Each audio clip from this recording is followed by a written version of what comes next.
Si notre programmation actuelle ne nous convient pas, la bonne nouvelle, c'est qu'on peut la changer, la remplacer. T. Harv Eker a identifié des schémas de pensée qui différencient radicalement ceux qui réussissent financièrement des autres. La clé, c'est d'adopter consciemment ces nouvelles manières de voir les choses. Le premier grand changement de perspective, c'est le focus.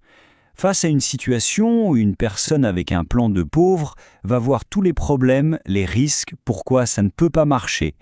Quelqu'un avec un esprit millionnaire, au contraire, va scanner la même situation et y voir l'opportunité, le potentiel de croissance. J'ai pour habitude de dire « Il ne suffit pas d'être au bon endroit au bon moment. Il faut encore être la bonne personne au bon endroit au bon moment. » Et comme on le sait, l'énergie suit toujours l'attention. Deuxième point clé, l'objectif. C'est comme la différence entre jouer en attaque et jouer en défense.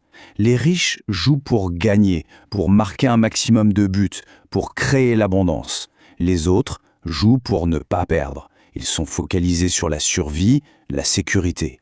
Mais le problème, c'est que quand on joue juste pour ne pas perdre, on gagne très rarement le match.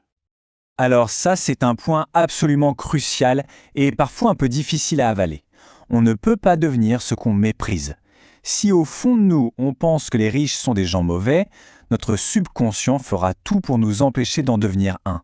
À l'inverse, ceux qui réussissent admirent le succès des autres. Ils voient ça comme une inspiration, une preuve que c'est possible. Ils se disent, s'ils peuvent le faire, je peux le faire aussi.